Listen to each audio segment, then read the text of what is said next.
नमस्कार learners point को आपको स्वागत। आज वीडियो रे आमे आलोचना करिबा कवि सम्राट उपेंद्र भंजଙ୍କ विषय। तेबे कवि सम्राट उपेंद्र भंजଙ୍କ विषय आमे केही भी अजଣା नुहंती पिले। उपेंद्र भंजଙ୍କ रचनावली भितरे आमे समस्त जानती तांकर पौराणिक काव्य, काल्पनिक काव्य, शब्दार्थ विधान बा शब्दाभिधान इत्यादि बहु प्रकार काव्य कविता आमे देखिया को पाइथांती। ता सहित चौतीसा, चौपदी इत्यादि धरणर रचना मध्ये उपेंद्र भंजଙ୍କର रहिछि। तेबे आमे ଏହି ସିରିଜରେ ଉପେନ୍ଦ୍ର ଭଞ୍ଜଙ୍କ ସମ୍ପର୍କରେ କିଛିଟା ଏମସିକ୍ୟୁ ମାଧ୍ୟମରେ ତାଙ୍କରି ରଚନା ଗୁଡ଼ିକ ସମ୍ପର୍କରେ ବିସ୍ତୃତ ଆଲୋଚନା କରିବା। ତେବେ ଆଜିର ଆଲୋଚନାରେ ଆମେ କିଛିଟା ପ୍ରଶ୍ନ ସମ୍ପର୍କରେ ଦେଖିବା। ତା ପୂର୍ବରୁ ଯଦି ଆପଣମାନେ SSB PGT Odia, NTA UGC Odia କିମ୍ବା ଅନ୍ୟାନ୍ୟ ଓଡ଼ିଆ ପରୀକ୍ଷା ଗୁଡ଼ିକ ପାଇଁ ପ୍ରସ୍ତୁତ କରୁଥାନ୍ତି ତାହେଲେ ଆମ ପାଖରେ ତା ପାଇଁ ପେଇଡ୍ କୋର୍ସେସ୍ ଆଭେଲେବଲ୍ ରହିଛି। ଡିସ୍କ୍ରିପ୍ସନରେ ଦିଆଯାଇଥିବା ଟେଲିଗ୍ରାମ ଗ୍ରୁପରେ ଜଏନ୍ କରି ଆମ ସହିତ କଣ୍ଟାକ୍ଟ କରିପାରିବେ କିମ୍ବା ଥମ୍ବନେଲରେ ଦିଆଯାଇଥିବା କଣ୍ଟାକ୍ଟ ନମ୍ବରରେ ଆମ ସହିତ କଣ୍ଟାକ୍ଟ କରିପାରିବେ। ତେବେ ଏବେ ଆମେ ଆଲୋଚନା କରିବା ଭଞ୍ଜଙ୍କର ସାହିତ୍ୟ ଗୁଡ଼ିକ ସମ୍ପର୍କରେ। ତ ଆମ ପାଖରେ ପ୍ରଥମ ପ୍ରଶ୍ନ ରହୁଛି ପିଲେ ଯେ ଉପେନ୍ଦ୍ର ଭଞ୍ଜଙ୍କର କେଉଁ କାବ୍ୟଟି ଏକ ଦ୍ୱିଅର୍ଥବୋଧକ କାବ୍ୟ ଭାବରେ ପରିଚିତ, ଯାହାକି ଶ୍ରୀକୃଷ୍ଣ ଏବଂ ଶ୍ରୀରାମଚନ୍ଦ୍ରଙ୍କ ଚରିତ୍ରକୁ ଏକା ସାଙ୍ଗରେ ବର୍ଣ୍ଣନା କରିଥାଏ।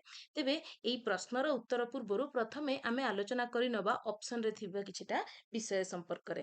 ତ ଏଇଠି ଆମେ ଦେଖିବାକୁ ପାଉଛନ୍ତି ପିଲେ ପ୍ରଥମେ ଆମକୁ ମାନେ ଅପସନରେ ଦିଆଯାଇଛି କଣ ନା ବୈଦେହୀଶ ବିଳାସ।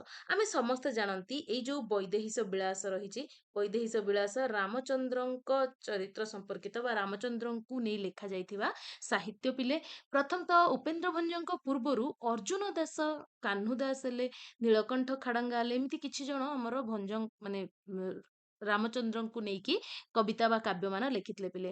ତ ଉପେନ୍ଦ୍ର ଭଞ୍ଜଙ୍କ ପୂର୍ବରୁ ଅର୍ଜୁନ ଦାସଙ୍କର ରାମ ବିବାହ ହେଲା ବା କାହ୍ନୁ ଦାସଙ୍କର ରାମରସାମୃତ ସିନ୍ଧୁ ହେଲା, ନୀଳକଣ୍ଠ ଖାଡଙ୍କର ରାମାର୍ଚ୍ଚନ ଚନ୍ଦ୍ରିକା ହେଲା ବା ଧନଞ୍ଜୟ ଭଞ୍ଜଙ୍କ ରଘୁନାଥ ବିଳାସ କହିବା ପ୍ରଭୃତି ରାମ କାବ୍ୟ ଆମକୁ ଦେଖିବାକୁ ମିଳିଥାଏ। କିନ୍ତୁ ବୈଦେହୀଶ ବିଳାସ କଥା ଯଦି ଆମେ ଦେଖିବା, ଯେତେବେଳେ ବୈଦେହୀଶ ବିଳାସ ଲେଖାଯାଇଛି ଉଦିତେ ନୈଷଧ କାବ୍ୟ କ୍ୱ ମାଘ କ୍ୱଚ ଭାରବୀ, ଏଇଭଳିଆ ହିଁ ଓଡ଼ିଆରେ ବି ସମସ୍ତ ରାମ କାବ୍ୟ ନିଷ୍ପ୍ରଭ ବା ମଳିନ ଅନୁଭବ ହେଇଥିଲା ପିଲେ।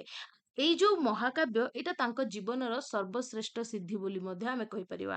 କହିଛନ୍ତି କବି ନିଜେ ଯେ ବୀରବର ପଦ ଉପ ଇନ୍ଦ୍ର ମୋର ନାମ, ବାରେ ବାରେ ସେବାରେ ମନାଇ ସୀତାରାମ, ବିଚିତ୍ର କବିତ୍ୱ ମାର୍ଗେ ପ୍ରସରିଲା ବୁଦ୍ଧି, ବୀରଚିଲି ରାମାୟଣ ଏ ମୋର ବଡ ସିଦ୍ଧି ଯେ, ଏଇଭଳି ସେ କହିଛନ୍ତି ପିଲେ।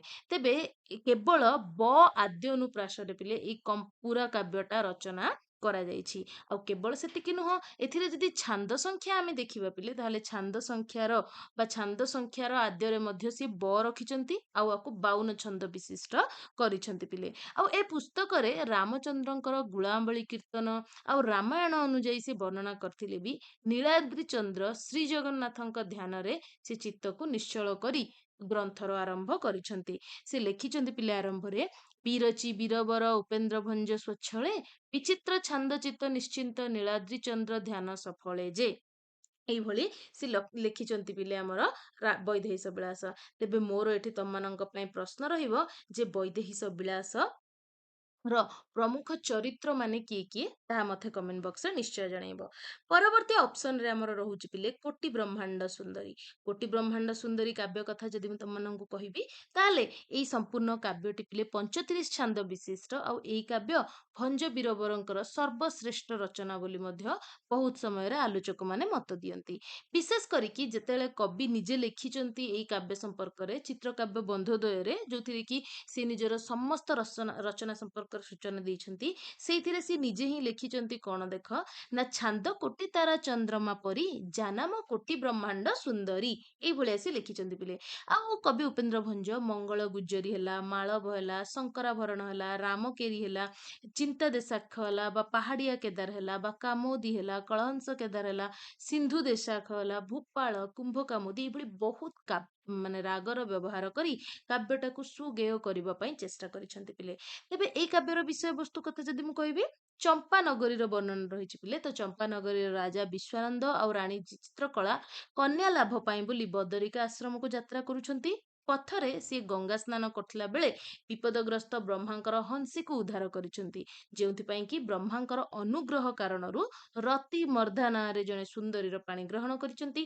ଆଉ ସେଇ ସୁନ୍ଦରୀ ସହିତ ସୁବର୍ଣ୍ଣ ସରୋବର ତୀରରେ ସେଠାର ଚନ୍ଦନ ବନରେ ବିଶ୍ୱାନନ୍ଦ ବିହାର କରନ୍ତେ ତାଙ୍କର ଗର୍ଭରୁ କନ୍ୟାଟିଏ ଜନ୍ମଗ୍ରହଣ କରିଛି। ଆଉ ସେଇ କନ୍ୟା ଯିଏକି ପାଲଟିଛି କୋଟି ବ୍ରହ୍ମାଣ୍ଡ ସୁନ୍ଦରୀ। ପୁଷ୍ପପୁରର ରାଜା ଯିଏକି ରହିଲେ ଦୀପ୍ତି ସାଗର ଆଉ ତାଙ୍କର ପୁତ୍ର ପୁଷ୍ପକେତୁଙ୍କ ସହ କନ୍ୟାଟିର ବିବାହ ହେଇଛି ବା କୋଟି ବ୍ରହ୍ମାଣ୍ଡ ସୁନ୍ଦରୀର ବିବାହ ହେଇଛି। ଇଏ ହଉଛି ପିଲେ ଆମର କୋଟି ବ୍ରହ୍ମାଣ୍ଡ ସୁନ୍ଦରୀର କାହାଣୀ। ସେଇଭଳି ତାଙ୍କର ପରବର୍ତ୍ତୀ ରଚନା ରହୁଛି ପିଲେ କଣ ନା ଲାବଣ୍ୟବତୀ। ଲାବଣ୍ୟବତୀ ଆଉ ଗୋଟେ ରଚନା ବି ତାଙ୍କର ରହିଛି ପିଲେ ଲାବଣ୍ୟ ନିଧି, ଯୋଉଟା କି ଗୋଟେ ଚୌପଦୀ। ତ କୌଣସି ପ୍ରକାର କନଫ୍ୟୁଜ ହବ ନାହିଁ। ଲାବଣ୍ୟବତୀ କଥା ଯଦି ଆମେ କହିବା ପିଲେ, ଓଡ଼ିଶାରେ ଯୋଉ ପାଖାପାଖି 16ଟା ବତୀ କାବ୍ୟ ଦେଖିବାକୁ ମିଳେ, ସେ ଭିତରେ ଲୀଳାବତୀ, ଶୋଭାବତୀ, ମୋହନାବତୀ, ଲାବଣ୍ୟବତୀ ହେଲା ବା ଇଚ୍ଛାବତୀ, ଚାଟ ଇଚ୍ଛାବତୀ, ପ୍ରଭାବତୀ ଏଇଭଳି ହିଁ ଆମକୁ ଦେଖିବାକୁ ମିଳିଥାଏ। ତା ଛଡା ଭଞ୍ଜଙ୍କର ମୁକ୍ତାବତୀ ଆଉ କଳାବତୀ ନାଁରେ 2ଟା ବତୀ କାବ୍ୟ ଲେଖାଯାଇଥିବା ମଧ୍ୟ ଆମେ ଜାଣିବାକୁ ପାଆନ୍ତି। ସିଏ ତ ପରବର୍ତ୍ତୀ ଜିନିଷ ପିଲେ। ତେବେ ଏଇ ବତୀ କାବ୍ୟ ମାନଙ୍କ ଭିତରେ ଲାବଣ୍ୟବତୀ ଯେ ସବୁଠୁ ସୁନ୍ଦର କାବ୍ୟ ତାହା ଆମକୁ ଜଣା ଯାଇଥାଏ। ପୁଣି 48 ଛାନ୍ଦ ବିଶିଷ୍ଟ ଏଇ କାବ୍ୟରେ ନଳିନୀ ଗୌଡ଼ା, ବସନ୍ତ, ଦେଶାକ୍ଷ, ଚୋଖୀ, ଭୈରବ, କାମୋଦ, ମାଳବ, ବରାଡ଼ି, କଲ୍ୟାଣହାରୀ ଏଇଭଳି ବହୁତ ସୁଗେୟ ଛନ୍ଦ ମାନଙ୍କର ବ୍ୟବହାର ହୋଇଛି। ତା ସହିତ ଉପେନ୍ଦ୍ର ଭଞ୍ଜଙ୍କର ଯୋଉ କାବ୍ୟତ୍ରୟୀ ରହିଛି ସେଇ ଭିତରେ ଇଏ ଅନ୍ୟତମ। ତେବେ ମୋର ଏଠି ତମମାନଙ୍କ ପାଇଁ ପ୍ରଶ୍ନ ରହିବ ଯେ ଉପେନ୍ଦ୍ର ଭଞ୍ଜଙ୍କର କାବ୍ୟତ୍ରୟୀ ବୋଲି କାହାକୁ କୁହାଯାଏ, ତାହା ତମମାନେ ମତେ କମେଣ୍ଟ ବକ୍ସରେ ଜଣାଇବ। ଏଇଥିରେ ମୋଟ ପଦ ସଂଖ୍ୟା ପିଲେ 2361 ବୋଲି କାବ୍ୟର ଶେଷ ଛାନ୍ଦରେ ମଧ୍ୟ ଲେଖାଯାଇଛି।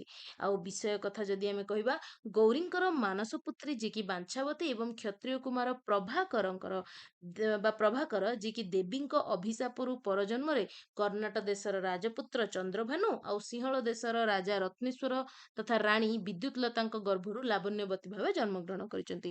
2 ଜଣ ଯାକ ଯେତେବେଳେ ଯୌବନ ଅବସ୍ଥାରେ ପହଞ୍ଚିଛନ୍ତି, ପରସ୍ପର ପ୍ରତି ଆକୃଷ୍ଟ ହୋଇଛନ୍ତି ଆଉ ଏଇ ପ୍ରଣୟ ବୃଦ୍ଧି ଲାଭ କରିଛି ଜଣେ ସନ୍ନ୍ୟାସୀଙ୍କ ଚେଷ୍ଟାରୁ।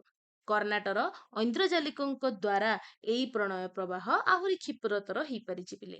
ଶୁକପକ୍ଷୀ ଆଉ ବ୍ରହ୍ମଚାରୀ ଏଇ ପ୍ରଣୟ ସ୍ରୋତରେ ସ୍ନେହସିକ୍ତ ଧାରା ମଧ୍ୟ ମିଶେଇଛନ୍ତି ଆଉ ନାୟକ ନାୟିକାଙ୍କର ମିଳନକୁ ମଧୁମୟ କରିଦେଇଛନ୍ତି। ତାପରେ ପୁଣି ଉଭୟଙ୍କ ମଧ୍ୟରେ ପତ୍ରାଳାପ ହେଇଛି। ରାମେଶ୍ୱର ମନ୍ଦିରରେ ନାୟକ ନାୟିକାଙ୍କର ସାକ୍ଷାତ ହବା ପରେ ପରେ ଉଭୟଙ୍କର ମନର ପ୍ରଣୟ କଳିକା ପ୍ରସ୍ଫୁଟିତ ହେଇଛି ଏବଂ ଉଭୟଙ୍କର ବିବାହ ହେଇଛି। କିନ୍ତୁ ଆମେ ଜାଣନ୍ତି ମଧ୍ୟଯୁଗୀୟ କାବ୍ୟର ବୈଶିଷ୍ଟ୍ୟ ପ୍ରଣୟ ପରେ ପୁଣି ବା ବିବାହ ପରେ ପୁଣି ବିଚ୍ଛେଦ।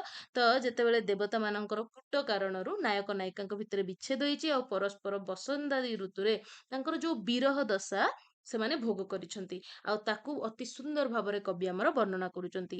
ପରେ ଚନ୍ଦ୍ରଭାନୁ ଯିଏକି ସଂସପ୍ତକ ଆଉ ଅଶ୍ରପଙ୍କଙ୍କ ଭୟରୁ ଦେବତାଙ୍କୁ ମୁକ୍ତ କରାଇଛନ୍ତି ଆଉ ସେମାନଙ୍କ ଆଶୀର୍ବାଦ ଫଳରେ ପୁଣି ନିଜର ପତ୍ନୀଙ୍କ ପାଖକୁ ଫେରି ଆସିଛନ୍ତି। ଆଉ ଯେତେବେଳେ ତାଙ୍କର ପିତା ଶ୍ରୀକ୍ଷେତ୍ରବାସୀ ହୋଇଛନ୍ତି, ଇଏ ରାଜା ହେଇ ରାଜ୍ୟ ସମ୍ଭାଳିବା ଆରମ୍ଭ କରିଛନ୍ତି।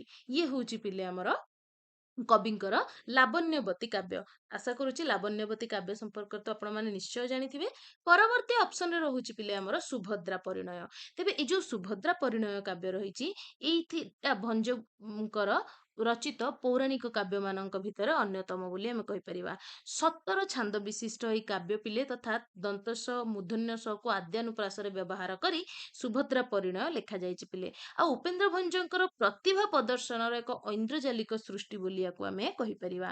ଯଦୁକୁମାରୀ ସୁଭଦ୍ରା, ଯାହା ସହିତ କି ମଧ୍ୟମ ବା ମଝିଆ ପାଣ୍ଡବ ବୋଲି ଆମେ କହିପାରିବା, ମହାବୀର ଅର୍ଜୁନଙ୍କର ବିବାହ କଥା ଏଥିରେ ବ୍ୟବହାର କରାଯାଇଛି ବା ନିଆଯାଇଛି। ମହାଭାରତ, ହରିବଂଶ ଇତ୍ୟାଦି ପୁରାଣ ମହାକାବ୍ୟରେ ଅର୍ଜୁନ ସୁଭଦ୍ରାଙ୍କର ବାହାଘର ସମ୍ପର୍କରେ ବର୍ଣ୍ଣନା ହେଇଛି ପିଲେ। ଭଞ୍ଜ ସେଇ ଆଖ୍ୟାନକୁ ଉପଜୀବ୍ୟ କରିକି ଗୋଟେ କାବ୍ୟମାଳା ରଚନା କରିଛନ୍ତି ଆଉ ଉତ୍କଳ ଭାରତୀଙ୍କ ଚରଣରେ ଅର୍ପଣ କରିଛନ୍ତି। ଏଇଥିରେ ବହୁ ପ୍ରକାରର ଅଳଙ୍କାର, ରମଣୀୟ ପ୍ରାକୃତିକ ଦୃଶ୍ୟ, ସାମାଜିକ ରୀତିନୀତି ତା ସହିତ ଆଉ କଣ ନା ଲଳିତ କଳାର ଆଲେଖ୍ୟ ଆମକୁ ଏଥିରେ ଦେଖିବାକୁ ମିଳେ। ଆଉ ପୁଣି ଏଇଥିରେ ଯଦି ଆମେ ଦେଖିବା ପିଲେ ଯୁଦ୍ଧ ବର୍ଣ୍ଣନା ବି ଏଥିରେ ବହୁତ ସୁନ୍ଦର କରାହେଇଛି। ନାନା ମାନେ ରଙ୍ଗର ସୁମନଙ୍କୁ ଗୁନ୍ଥି ଗୋଟେ ମାଳ ଟିକେ ସୁନ୍ଦର କରି ଏଇ କାବ୍ୟ ରଚନା କରିଛନ୍ତି। ସବୁଠୁ ଉପରେ ଯଦି ଆମେ ଦେଖିବା ଉପେନ୍ଦ୍ର ଭଞ୍ଜ କାବ୍ୟର ଆରମ୍ଭରେ ଜଗନ୍ନାଥ ମହାପ୍ରଭୁଙ୍କୁ ବଳଭଦ୍ର ଆଉ ସୁଭଦ୍ରାଙ୍କ ସହିତ ପ୍ରଣିପାତ ମଧ୍ୟ କରିଛନ୍ତି। ଆଉ ଶେଷରେ ସୁଭଦ୍ରା ପରିଣୟର ଛାନ୍ଦ ପଦ ତଥା ବୈଶିଷ୍ଟ୍ୟ ସମ୍ପର୍କରେ ବି ସେ ଲେଖିଛନ୍ତି ପିଲେ।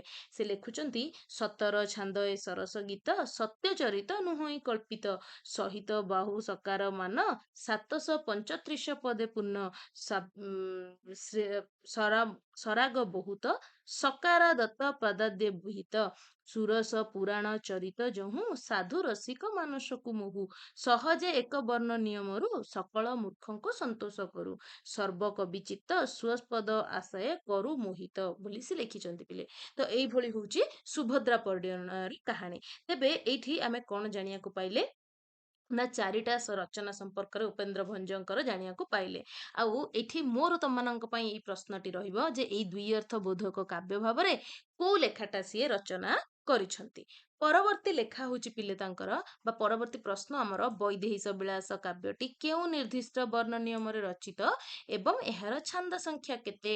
ତ ଏବେ ଟିକେ ସମୟ ଆଗରୁ ହିଁ ବୈଦେହୀଶ ବିଳାସ ସମ୍ପର୍କରେ ଆଲୋଚନା କରିଛି। ବ ଆଦ୍ୟ ଅକ୍ଷର ନିୟମରେ ପିଲେ 52 ଛନ୍ଦ ବିଶିଷ୍ଟ ଏହି ରଚନା। ଏବଂ ମୋର ତମମାନଙ୍କ ପାଇଁ ପ୍ରଶ୍ନ ମଧ୍ୟ ରହିଛି ଯେ ଏଇ ଯୋଉ ବୈଦେହୀଶ ବିଳାସରେ ପ୍ରମୁଖ ଚରିତ୍ର କିଏ କିଏ ତାହା ତମମାନେ ମତେ କମେଣ୍ଟ ବକ୍ସରେ ନିଶ୍ଚୟ ଜଣେଇବ। ପରବର୍ତ୍ତୀ ପ୍ରଶ୍ନ ରହିଛି ପିଲେ ଆମର କଣ ନା ଉପେନ୍ଦ୍ର ଭଞ୍ଜଙ୍କର କେଉଁ କାବ୍ୟକୁ ଓଡ଼ିଆ ସାହିତ୍ୟର କାଳ୍ପନିକ କାବ୍ୟର ଶ୍ରେଷ୍ଠ ନିଦର୍ଶନ ବୋଲି ଗ୍ରହଣ କରାଯାଇଥାଏ। ତେବେ ଏଇଠି ବି ଆମେ ଜାଣିଛନ୍ତି ଯେ ତାଙ୍କର ଏଇ ଯୋଉ କୋଟି ବ୍ରହ୍ମାଣ୍ଡ ସୁନ୍ଦରୀ କାବ୍ୟ ରହିଛି ସେଇଟା ବି ତାଙ୍କର କାଳ୍ପନିକ କାବ୍ୟ ମାନଙ୍କ ଭିତରୁ ଗୋଟେ ଶ୍ରେଷ୍ଠ ନିଦର୍ଶନ ବୋଲି ଆମେ ଗ୍ରହଣ କରିପାରିବା। ତ ଏଇଭଳି ହିଁ ଆମେ ଉପେନ୍ଦ୍ର ଭଞ୍ଜଙ୍କ ସମ୍ପର୍କରେ କିଛିଟା ପ୍ରଶ୍ନ ଆଜି ଦେଖିଲେ ପିଲେ ତା ସହିତ ତାଙ୍କର ଚାରିଟା ରଚନା ସମ୍ପର୍କରେ ଆମେ ଜାଣିବାକୁ ପାଇଲେ।